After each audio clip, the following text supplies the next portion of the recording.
இயேசு பார்த்துக் கொள்வார் ஊழியத்தின் சார்பிலே உங்களை வாழ்த்துகிறேன். இந்த மார்ச் மாத மன்னாவாகிய கர்த்தருடைய வார்த்தையை பகிர்ந்து கொள்வதிலே நான் மிகுந்த மகிழ்ச்சி அடைகிறேன். விசேஷமாக இந்த ஊழியமானது கர்த்தருடைய கிருபையினாலே 2025 வருடம் ஏப்ரல் 1 தொடங்கி கர்த்தருடைய கிருபையினாலே 12வது மாதத்திற்குள் அடி எடுத்து வைப்பதை மிகுந்த மகிழ்ச்சியோடு எண்ணுகிறேன். மகிழ்ச்சியோடு அதை நான் துதிக்கிறேன். கர்த்தருடைய பரிசுத்த நாமம் மகிமைப்படுவதாக. கர்த்தருடைய கிருபையினாலே இந்த ஒரு வருடத்தை நிறைவு செய்கிற மாதத்துக்குள் வந்திருப்பது மிகுந்த மகிழ்ச்சி அடைகிறேன். அதோடு கூட இந்த ஒரு வருடங்களில் செய்த நன்மைகளை நினைத்து பார்க்கும்போது, அதாவது இந்த 11 மாதங்களும் கர்த்தராகிய ஆண்டவர் செய்த நன்மைகளை நினைத்து பார்க்கும்போது மிகுந்த மகிழ்ச்சியாக இருக்கிறது. விசேஷமாக 40 பார்வையற்ற பிள்ளைகளுக்கு, மாற்றுத்திறனாளி பிள்ளைகளுக்கு உதவி செய்வதற்கு கர்த்தர் கிருபை செய்தார். அதோடு மாதாந்திரம் 3 குடும்பங்களுக்கு மளிகை பொருட்களை வாங்கி கொடுத்து அவர்களை மட்டும் 11 மாதங்கள் உதவி செய்வதற்கு ஆண்டவர் கிருபை செய்ததை நினைத்து பார்க்கிறேன்.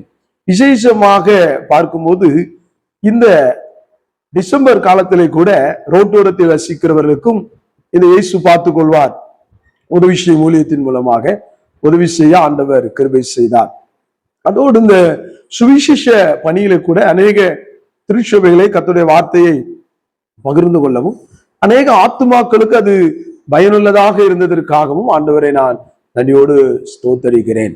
விசேஷமாக இந்த வருகிற மார்ச் இந்த மார்ச் 1 இந்த முதல் நாளிலே 35 தாய் தகப்பன் இல்லாத பிள்ளைகளுக்கும் நாம் உதவி செய்வதற்கு ஆயத்தத்தோடு அதை செய்து கொண்டிருக்கிறோம். அதற்காகவும் நான் கர்த்தரை துதிக்கிறேன். விசேஷமாய் இந்த இயேசு பார்த்துக் கொள்வார் ஊழியத்திற்கு உதவி செய்த ஒவ்வொரு ஜெப பங்காளருக்கும் நான் மனதார நன்றியை தெரிவித்துக் கொள்கிறேன். விசேஷமாக அநேகர் நீங்கள் மாதாந்தரம் காணிக்கை கொடுத்து தாங்குகிறீர்கள், சேமிப்பெட்டி வழியாய் காணிக்கை கொடுத்து தாங்குகிறீர்கள். ஆமன். ஸ்பெஷல் நன்கொடையாக விசேஷ டொனேஷனாக கொடுக்கிறீங்க. சில பகுதிகளிலே ஊழியத்துக்கு நிறைவேற்றும் போது நீங்கள் விசேஷமாக சில பகுதி ப்ராஜெக்டாக நாங்கள் பண்ணும்போது, இதை பார்வையற்றவர்களுக்கோ மாற்றுத்திறனாளிக்கு செய்யும் போது நீங்கள் மனமார்ந்த காணிக்கை தந்ததுக்காக நாங்கள் நன்றி செலுத்துகிறோம். தொடர்ந்து வருகிற நிதி ஆண்டுகளிலும் நீங்கள் தாங்கி இந்த ஊழியத்தை ஆதரிங்க, ஜெபத்துல தாங்குங்க. உங்களால் முடிந்தால் எங்களோட இணைந்து ஊழியம் செய்ய உங்கள் அன்போடு அழைக்கிறேன். விசேஷமாக இந்த மார்ச் மாதத்திலையும் ஒரு வார்த்தையை தேவனாகிய கர்த்தர் கொடுத்தார். ஒவ்வொரு மாதமும் ஒரு தலைப்பின் கீழாய் பிரசங்கம் செய்து வருகிறேன். நீங்களும் அநேகர் யூடியூப் வாயிலாக பார்த்து கொண்டிருக்கீங்க, அதுக்காக நன்றி செலுத்துகிறேன். இந்த மார்ச் மாதத்திலே பேசின வார்த்தையை கூட நான் ஞாபகப்படுத்த விரும்புகிறேன். சங்கீதம் 118 சங்கீதம் 23 வசனத்திலிருந்து நான் பேசியிருந்தேன். அது கர்த்தரால் ஆயிற்று, நம்முடைய கண்களுக்கு ஆச்சரியமாய் இருக்கிறது என்று சொல்லி. ஏனென்று சொன்னால் இந்த கடந்த பிப்ரவரி மாதத்தில் பேசின இந்த வார்த்தைகள் எல்லாம் மிகவும் பயனுள்ளதாக என்னுடைய வாழ்க்கையில் இருந்தது. அதை நான் உணர்ந்தேன். பிரியமானவர்களே, நீங்களும் அதை உணர்ந்திருப்பீர்கள். உங்கள் வாழ்க்கையிலே அநேக அற்புதங்கள், என்னால் அநேக அற்புதங்களை சொல்ல முடியும். அது ஆச்சரியமாக இருந்தது இந்த பாதைகள். விஷயமாக இந்த மார்ச் மாதத்திலே கூட உபாகமம் 7 அதிகாரம் 21 வசனத்தை மையமாய் வைத்து சில வார்த்தைகளை உங்களோடு நான் பகிர்ந்து கொள்ள இருக்கிறேன். இந்த உபாகமம் 7:21 நீங்கள் வாசித்து பார்த்தீர்கள்.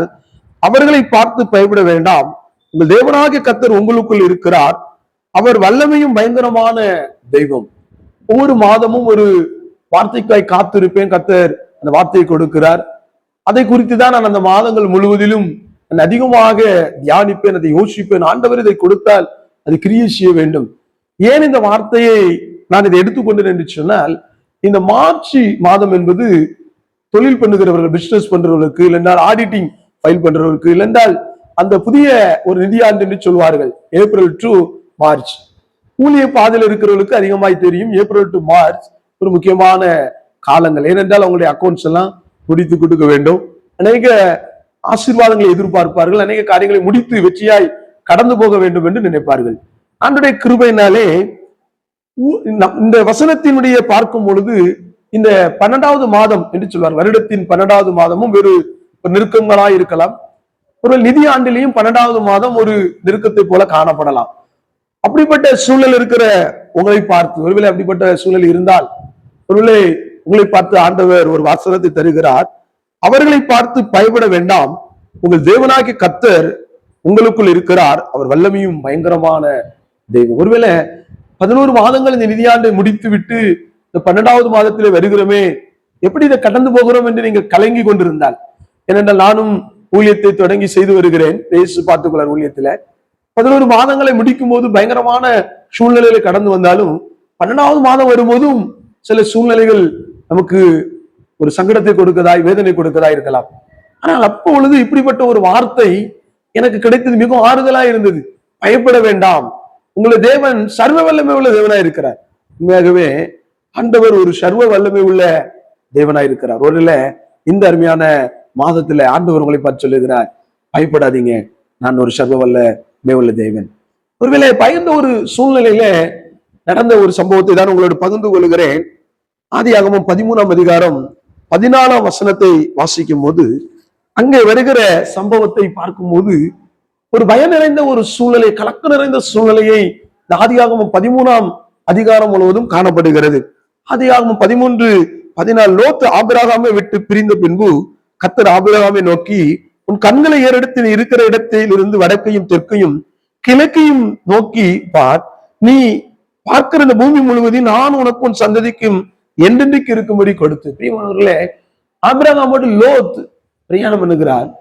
அங்கே ஆபிரகாம் ஆசீர்வதிக்கப்பட்டிருந்தாலும் அங்கே அவருடைய உடன் இருந்த அவருடைய சகோதரன் மகன் லோத்து மூலமாய், லோத்துடைய உடன் பணி செய்கிற மூலமாய் பிரச்சனை வருகிறது. ஒருவர் அண்டர்ஸ்டாண்ட் உடைந்து இருவரும் பிரிகிற ஒரு சூழ்நிலை வருகிறது. அவ்வளவு லோத்து பிரிந்து போய் விடுகிறார். ஆபிரகாம் அந்த இடத்துல ஒரு உடைந்தவரா இருக்கிறார். தன்னோடு இருந்த லோத், தன்னோடு பிரயாணம் பண்ணின லோத், தன் சகோதரனை போல இருந்த லோத், தன் உறவை போல பிள்ளையை போல இருந்த லோத், அவர் பிரிந்து போய் விடுகிறார். ஒரு இழப்பு, ஒரு வேதனை, ஒரு சங்கடம் வரும் பொழுதுதான் ஆண்டவர் சொல்லுகிறார், ஆபிரகாமே நான் உன்னை ஆசீர்வதிப்பேன். ஒருவேளை ஏன் இதை சொல்றேன்னா, அந்த சூழ்நிலை ஒரு பயமா இருக்கும். எப்படி கடந்து போறோம், எப்படி நம்ம அடுத்த கடந்து போறோம். சில நம்மளோட தோள் கொடுத்து நிற்கிறவர்கள், நம்மளை நேசிக்கிறவர்கள் சில நேரத்துல நம்மளை விட்டு தூரம் போய்விட்டால் நமக்கு சில தடுமாட்டம் வரும். மொத்தையில நிற்கிறோமே, நம்ம வேதனோடு இருக்கிறோமே, அப்படி ஒருவேளை உங்க வாழ்க்கையில அப்படி இருக்குமானால் ஆண்டவர் சொல்லுகிறார், பயப்படாதீர்கள் என்று ஆண்டவர் சொல்லுகிறார். விசேஷமாக நியாயாதிபதிகள் 6ஆம் அதிகாரத்துல நீங்க வருவீங்கன்னா, இன்னொரு நபருடைய வாழ்க்கையில இன்னொரு சூழ்நிலைகளிலே இந்த பாதை சந்திக்கிறது. நியாயாதிபதிகள் தெரிந்த ஒரு பகுதி 6ஆம் அதிகாரம் 14ஆம் வசனம். அப்பொழுது கர்த்தர் அவனை நோக்கி பார்த்து, உனக்கு இருக்கிற இந்த பலத்தோடு போ, நீ இஸ்ரவேலை மீதியானின் கைக்கு நீங்களாக்கி ரட்சிப்பார், உன்னை அனுப்புகிறவர் நான் அல்லவா. இங்க இஸ்ரவேல் ஜனங்கள் அங்கே மீதியானர்களுக்கு அடிமையானது போல மீதியானர்கள் இஸ்ரவேலர்களை ஒவ்வொரு நாளும் நொறுக்கி அவர்களை அழிக்கித்துக் கொண்டிருக்கிற வேளையில அங்கே கிதியோன் என்று ஒருவரை கர்த்தர் சந்திக்கிறார். இந்த கிதியோன் அங்கே போரடித்துக் கொண்டிருக்கிறார். அதுவும் மீதியானர்களுக்கு தெரியாமல் மறைமுகமாய் தன்னுடைய கோதுமைகளை, அந்த நெற்களை போர் அடித்துக் கொண்டிருக்கும் போது ஆண்டவர் அங்க வருகிறார்.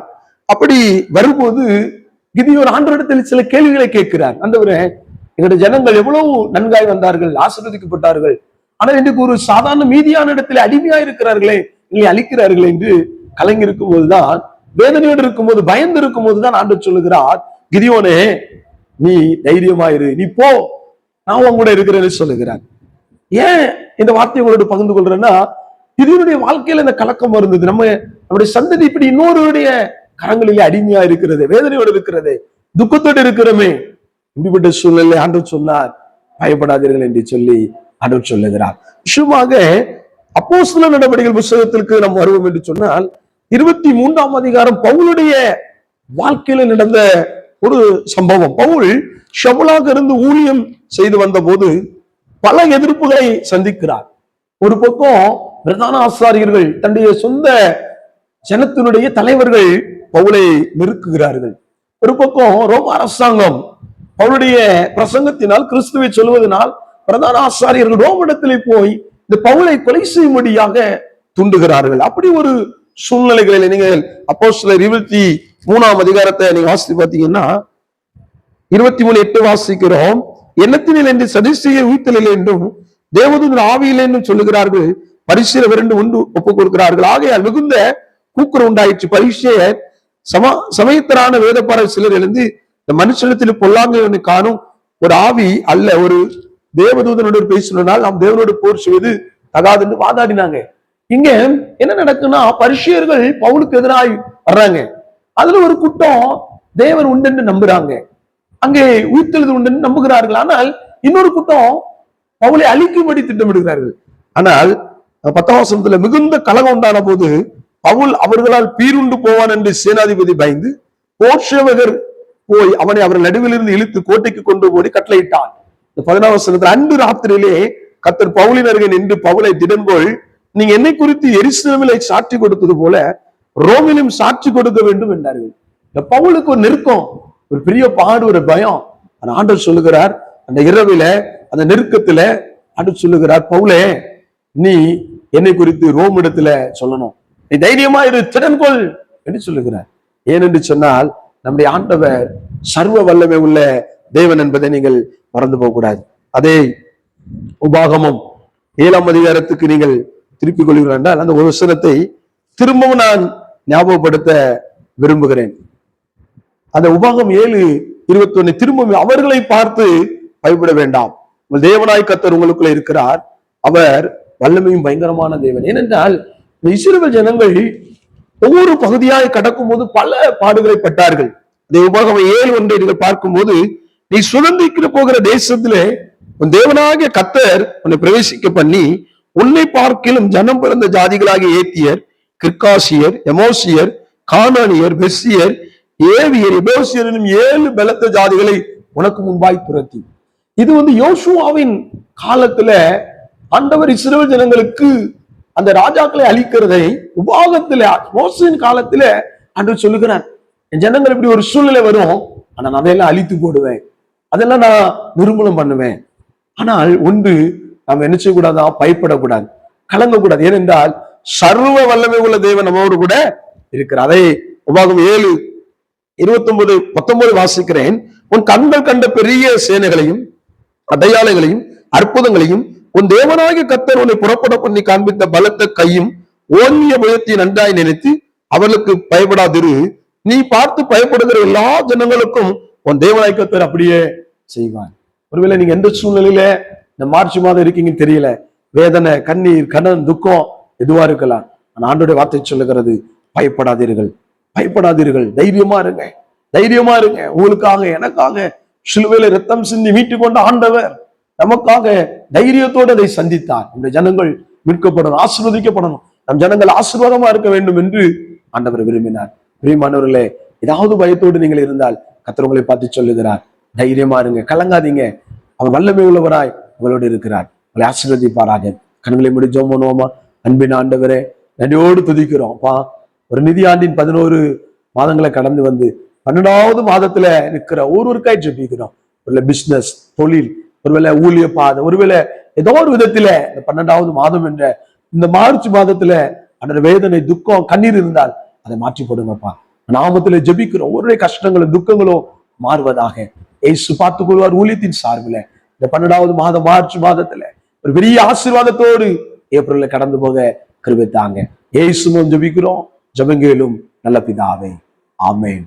ஆம் பிரியமானவர்களே, இந்த மார்ச் மாத வாக்குத்தத்த வார்த்தையை போல ஆண்டவர் உங்களை பார்த்து சொல்லுகிறார், பயப்படாதிருங்கள், கர்த்தர் உங்களை ஆசீர்வதிப்பாராக. விசேஷமாய் உங்களுடைய ஊழியங்களுக்கு ஜெபியுங்கள். இயேசு பார்த்துக் கொள்வார். ஊழியத்தை தினமும் நினையுங்கள். இப்போ தற்பொழுது நாங்கள் அதிகமாய் கைப்பிரதி கொடுத்து இயேசுவின் சுவிசேஷத்தை சொல்லி வருகிறோம். டிராக்ஸ் மினிஸ்ட்ரியும் நாங்கள் செய்கிறோம். உங்களுக்கு ஜெபிங்க. எலியோன் மிஷன் யூடியூப் சேனலை தயவு செய்து பாருங்க, அநேகருக்கு நீங்கள் அனுப்புங்க, ஷேர் பண்ணுங்க, அநேகருக்கு சொல்லிக் கொடுங்க. இந்த ஊழியத்திற்காக தொடர்ந்து ஜெபிக்க உங்களை அன்புடன் கேட்டுக்கொள்கிறேன். கர்த்தர் உங்களை ஆசீர்வதிப்பாராக. God bless you.